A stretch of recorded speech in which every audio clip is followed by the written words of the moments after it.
할렐루야. 잠시 기도하고 말씀 나누도록 하겠습니다. 걸어가신 하나님 감사합니다. 오늘도 귀한 예배 드릴 수 있도록 은혜 주시니 감사드립니다. 각자의 자리 일주일 잘 살다가 주의 성전에 모였습니다.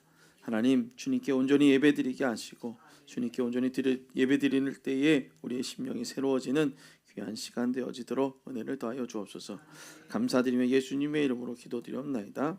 아멘. 할렐루야. 잘 지내셨어요?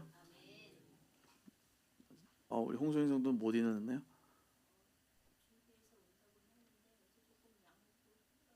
그렇죠. 밤에 아마 혼자서 잘 못 먹고 그래서 어려울 것 같아요. 여러분 많이 기도해 주시고요. 우리 홍소영 성도 지금 이제 항암 1차 시작했고 시작하고 있고 이제 뭐 여러 가지 차후 일들이 일어나는데 그들 잘 되어질 수 있도록 많이 기도해 주시길 부탁을 드립니다. 하나님 기도하시면은요 내롭게 또 이루어질 줄로 믿습니다. 감사한 거는 골수에서 골수천자를 천공을 해가지고선 검사를 하는 것 자체가 사실 쉽지 않은 병이다라는 얘기를 하더라고요. 원래 만약에 뭐 이렇게 하다가 골절이 일어나가지고선 그 상황에서 무슨 일이 생겼나 싶어서 검사하다가 거기에서 발견이 되는데 참 감사해요. 정말 빨리 발견하고 또 약을 100명 안에서 또 들 수 있는 안에서 또 외국에서는 상용화가 됐지만 우리나라에서 상용화가 되지 않아서 쓸 수 없는 약인데도 불구하고 좋은 약을 그 안에 들어서 사용할 수 있게끔 되어졌다라는 것도 감사한 거고요. 쉽지 않은 과정입니다. 그럼에도 불구하고 혼자 버텨야 되고 또 혼자 그걸 이겨야 된다라는 건 사실이 쉽지 않지만 그럼에도 불구하고 하나님께서 함께 하실 줄로 믿고 여러분 많이 기도해 주시기를 부탁을 드립니다. 세상은요 무조건이 아니라 유조건입니다. 여러분 제가 한참 유행했던 아니죠 저만 봐서 알고리즘에 떴던 카피추 혹시 모르시겠죠? 거기에서 보면 유조건이라는 노래가 있어요. 너무나도 참 가사가 딱 와닿아서 참 사랑이라는 단어를 가지고선 그거를 조건이 없는 사랑이 아니라 조건이 있는 사랑으로 살아가는 현대들을 비판 아니면 풍자하며 썼던 가사를 가지고 있는데요. 세상은 무조건이 아닌 유조건 속에서 살아갑니다. 여러분 대출할 때도 무조건 대출해 주는 거 봤어요? 대출 안 되는 사람도 있잖아요, 그렇죠? 대출 안 되는 사람 대출해 주게 하려고 뭐 별짓 다 하는 사람들도 있고요. 그리고 뭐 집을 구입할 때 조건이 있고 또 모든 세상에 모든 세상엔 무조건이 없다라는 거예요. 그냥 뭐든지 다 조건이 있어요. 이런 조건이 돼야지만이 됩니다. 조건에 부합해야지만이 됩니다라고 얘기합니다. 그런데 우리 하나님은요 무조건이다라는 거예요. 붙잡기만 하면 무조건 사랑하시고 구원해 주신다라는 것입니다. 우리를 구원하시기 위해 조건을 걸었다면 아마 우리는 지금 여기에 어떤 사람도 구원함의 그 은혜를 누릴 수 있는 사람이 없을 것입니다. 그냥 다 하나님 사랑하셨고 무조건적으로 여러분을 부르시기에 오늘 주님은 여러분들을 사랑하신 줄로 믿습니다. 이 무조건적인 사랑, 이 십자가의 도를 믿는 그 믿음으로 우리가 구원의 은혜를 누리며 살아갈 줄로 믿습니다. 사랑하는 성도 여러분, 우리는 신앙생활을 하면서 이런 질문을 할 겁니다. 나는 잘 믿고 있는가? 그런 질문 안 해보세요? 자, 뭐 투표해야 되나 이렇게 손 들고 해봐요. 나는 잘 믿고 있는가라는 질문을 하고 있는다. 하루에도 한 번이라도 아니 평생 가면서 한 번이라도 해봤다. 뭐 이런 아니면 하나님 앞에 난 합격점인가? 뭐 이런 고민해봤나요? 그렇죠? 우리는 이 고민들이 필요합니다. 근데 중요한 것은요, 이 질문을 한다라는 것은 신앙이 있기 때문에 질문하는 거예요. 신앙이 없으면 뭐 그냥 상관없는 거죠. 그냥 왔다 가는 거예요. 신앙이 아니라 그냥 여기에 뭐하러 오냐, 그냥 동호회처럼 왔다 가는 거예요. 그냥 오는 거죠. 예배 드리는 것 자체가 누구한테 드려야 되는 거예요? 하나님께 드리는 거예요. 오늘 여러분 예배 누구한테 드리러 왔어요? 저 만나러 왔어요? 아니잖아요. 저는 그냥 하나님의 말씀을 대언하는 대언자로 여기 서서 여러분들 말씀드리는 것뿐이에요. 더 중요한 것은 여러분들이 이 예배 가운데 하나님을 만나고 가고 하나님의 은혜를 어떻게 해요? 경험하고 가야 된다라는 거예요. 오늘 누구를 만나고 갑니까? 하나님을 만나야 될 줄로 믿습니다. 따라합니다. 우리 옆에 있는 분을 이렇게 선포합시다. 오늘 하나님 만나고 돌아갑시다. 네, 하나님 만나면 죽는다 그러는데요. 네, 하나님의 은혜를 경험하고 또 하나님의 은혜를 이렇게 누리고 돌아가는 우리 모두가 되어지기를 주님 이름으로 축원합니다. 네, 중요한 것은 이 질문을 할 때 신앙이기에 하는 좋은 질문이긴 하지만 동시에 신앙을 가장 쉽게 왜곡시키는 질문이기도 합니다. 왜냐하면요, 이 질문에는 늘 기준과 조건이 숨어 있기 때문이에요. 난 잘하고 있는가? 잘 믿고 있는가? 하나님 앞에 난 합격점인가? 그럼 뭐예요? 기준과 조건이 있어야 부합하다라는 거죠. 기준과 조건이 없으면 잘 믿고 있는가에 대한 질문 또한 없고요. 그 합격점인가 아닌가에 대한 질문도 이런 질문에 답도 없다는 것이죠. 우리가 읽은 이 팔복, 오늘 이 행복은 어떤 것인가에 대한 이 팔복에 대한 선언인데 우리가 이 읽은 팔복은 우리가 했던 이 기준과 조건 이것에 대한 분명한 답을 선포하고 있다라는 거예요. 이런 기준 때문에 조건 때문에 네가 구원함을 얻고 복을 누리고 행복하고 또 뭐 잘 살아간다가 아니다라는 것입니다. 오늘 팔복은 기준이 아니라 선언입니다. 팔복에 관한 오해 그리고 이 편견을 잡아주는 본문이기도 하죠. 오늘 팔복에 대한 잘못된 해석들을 많이 들었을 거예요. 이렇게 하면 복 받는데 라고 설교했던 이런 복이다 라고 얘기하는 설교도 많이 들었을 것입니다. 그런데 오늘 팔복은 그것이 아니다라는 것입니다. 여러분, 팔복, 오늘 이 마태복음 5장 1절부터 12절을 읽을 때 어떻게 읽으셨습니까? 어떤 마음으로 읽으셨어요? 예수님께서 2절에 가르쳤잖아요. 가르치신다라고 해왔죠. 그 다음에 뭐라고 하십니까? 심령이 가난한 자는 복이 있나니 천국이 그들의 것이며. 아멘. 오늘 3절에 선포하고 있다는 것입니다. 여러분, 팔복을 읽을 때 우리는 이 3절의 말씀을 잊어버리고 그리고 4절의 말씀을 잊어버리고 5절의 말씀을 잊어버리고 뭐만 생각하냐면 애통하고 심령이 가난하고 온유하고 뭐 이런 얘기에만 함몰되어진다라는 것입니다. 우리가 이렇게 되면 복을 받는다라고 생각한다라는 거예요. 말씀을 잘못 읽게 되면 이 정도는 되어야 하지 않는가라는 생각도 하게 됩니다. 이렇게 하면 복을 받고 이 정도는 살아야 하지 않는가라는 얘기를 하죠. 그러나 여러분, 그런 방식으로 오늘 이 본문은 말하고 있지 않습니다. 오늘 여기서 복이 있나니 라고 하는 이 헬라어 마카리오이, 이것은 조건을 가지고서 말하는 것이 아닙니다. 하나님께서 이미 선포되어진 판결되어진 상태 안에 있다라는 것이죠.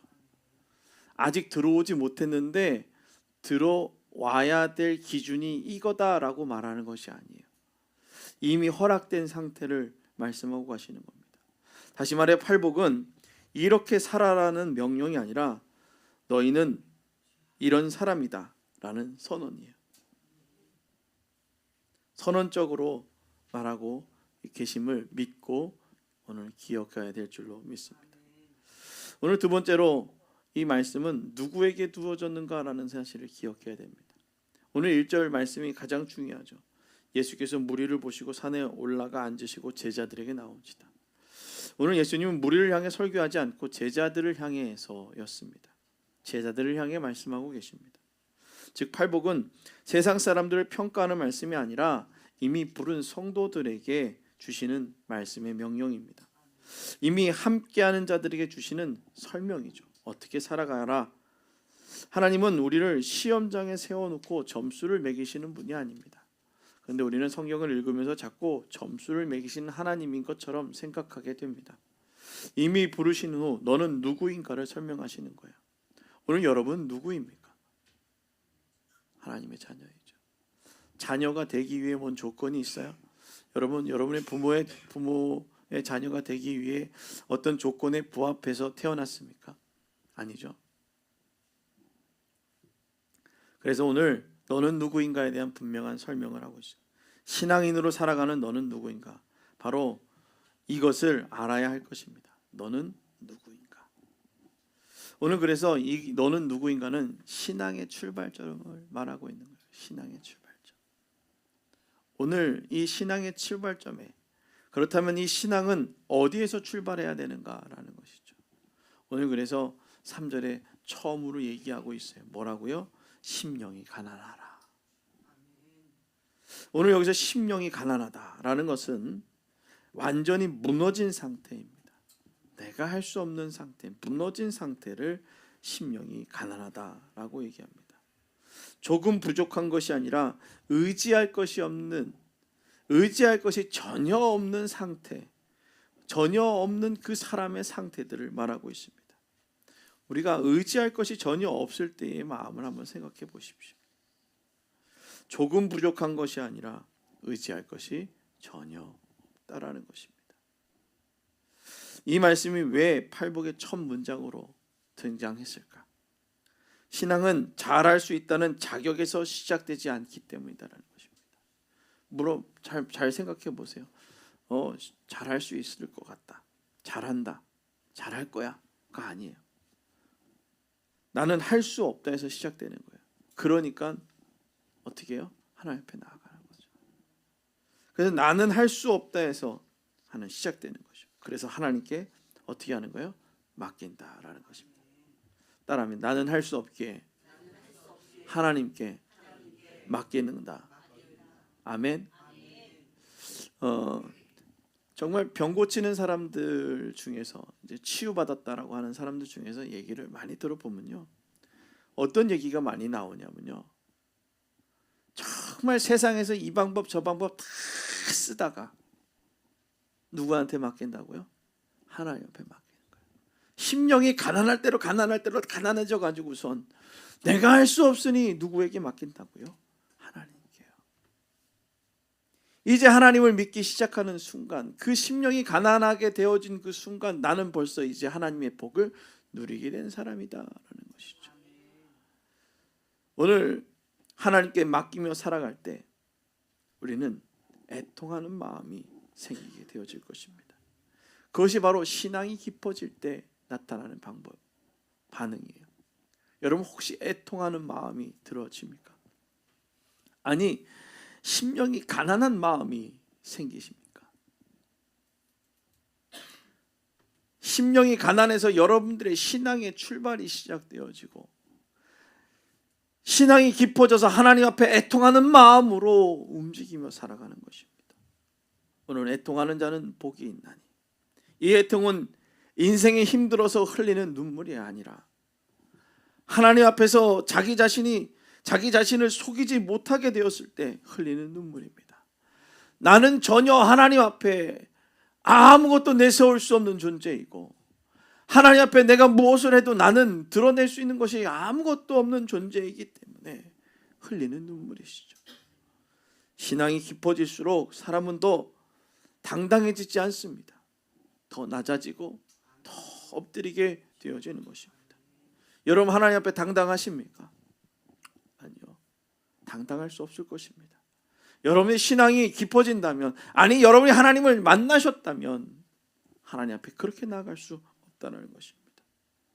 죄를 가볍게 여기지 않는 사람, 은혜를 가볍게 여기지 않습니다. 오늘 여러분 죄를 가볍게 여기는 사람은 하나님의 은혜를 가볍게 여기게 되어지는 거예요.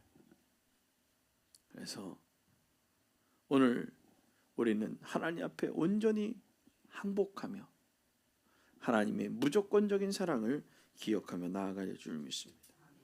그래서 온유한 자가 뭐가 있다고요? 복이 있다라는 것입니다. 온유는 약한 사람을 말하는 것이 아닙니다. 힘이 없어서 참는 것이 아니라 힘을 누구에게 맡겼습니까?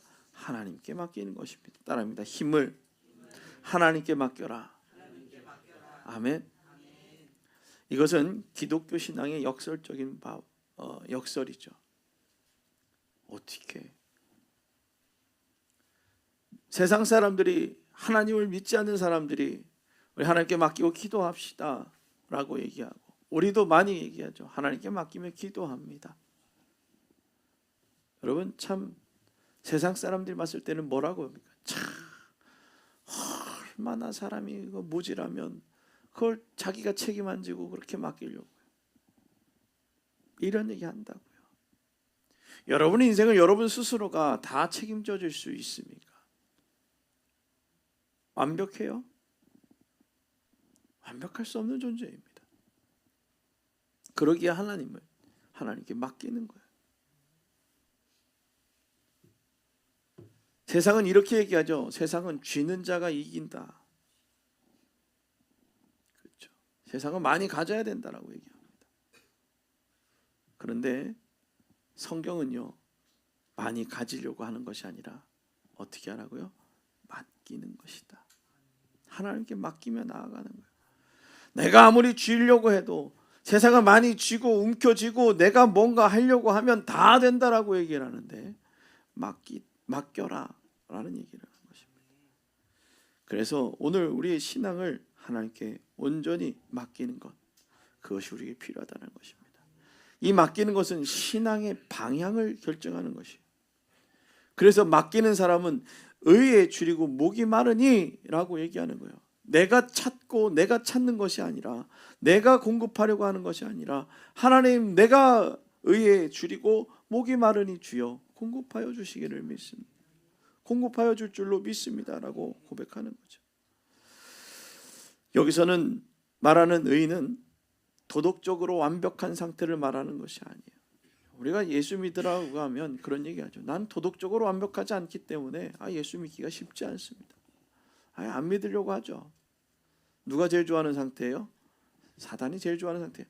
사단이 우리를 정죄하며 들어올 때 뭐냐? 너는 도덕적으로 영화에서도 참 얼마나 그렇게 사단의 상태들을 너무나도 잘하는지, 악한 것들이 우리의 마음을 어렵게 만드는, 즉 지옥의 상태를 만드는 것들 중에 하나가 바로 뭐냐? 너는 어떻게 그럴 수가 있니? 라고 얘기하는 거예요. 네가 그것을 책임지지 않고 살아가면 어떡하겠니? 그러면서 막 옥조요. 눌리는 거예요. 사단이 그렇게 만든다고요. 세상이 여러분들에게 그렇게 옥조이게 만드는 거예요. 세상의 방법들 보십시오. 얼마나 사람들을 죽이는데 기계 막히게 죽입니까? 책임을 전가하잖아요. 도덕적으로 막 도덕적으로 정죄하고 있는 그 사람들 어때요? 그 사람들은 안 그래요? 깨끗해요? 그렇죠? 오늘 이 의에 줄이고 목마른 자라는 것은 도덕적으로 완벽한 것이 아니라 하나님께 내가 온전히 맡겼는지에 대한 방향성의 문제다라는 거예요. 양다리를 걸치고 있는지, 가랭이가 찢어질 정도로 살아가고 있는지, 아니면 하나님께 온전히 맡기고 있는지라는 것입니다. 하나님과의 관계의 방향성. 신앙은 얼마나 실수하지 않는가가 아니라 무엇을 갈망하며 살아가고 있는가라는 문제죠. 여러분, 무엇을 갈망하며 살아가십니까? 뭐가 여러분들의 삶의 갈망입니까? 팔복은요, 우리의 갈망을 하나님께 전환하고 우리의 방향을 온전히 하나님께 돌리라고 말하고 있는 거예요. 그래서 팔복이 바래주는 복음은요, 천국이 그들의 것입니다 라고 하는 것, 미래가 아니라 현재가 천국이다라는 것입니다. 미래에 올 천국이 아니라 지금 여러분들의 도래에 있는 그 천국을 말하고 있는 것이죠. 내가 옥조이고 뭔가를 내가 책임지려고 하면 그게 지옥이죠. 그렇죠? 옆에 있는 사람 한번 봐보세요. 잘 봐봐요. 어떤지. 행복해요? 행복해 보이세요? 네, 서로 레이저 쏘지 말고요. 자, 오늘 우리가 바라봐야 될 것은요, 현재 도래되어 있는 천국을 바라봐야 되는 것입니다. 이미 여러분들에게 허락되어진 그 천국을 누리라는 것입니다. 언제 보상받을 것이가 아니라 지금 시작되어진 하나님 나라예요. 지금 여러분들에게 시작되어졌다고요. 믿으십니까? 여러분들에게 시작되어지는 이 은혜. 우리가 이 팔복을 생각하면서 또 이렇게 오해할 수도 있어요. 어떤 거냐? 인간의 이상적인 인간의 모습, 인간상. 이렇게 살아야지. 아니라니까요. 팔복을 모두 묶이면 이렇게 종합해 보면은요, 딱 한 분이 생각납니다. 가난했고, 애통했고, 온유했고, 을을 위해 박해를 받은 그 한 분 누구예요? 예수님. 그분이에요. 다시금 얘기하면 팔복은 우리가 도달해야 될 목표가 아니라 이미 우리를 대신해 살아내신 삶을 설명하는 거예요. 예수 그리스도가 그렇게 살아갔고 그래서 천국이 여러분 것이다라는 거예요.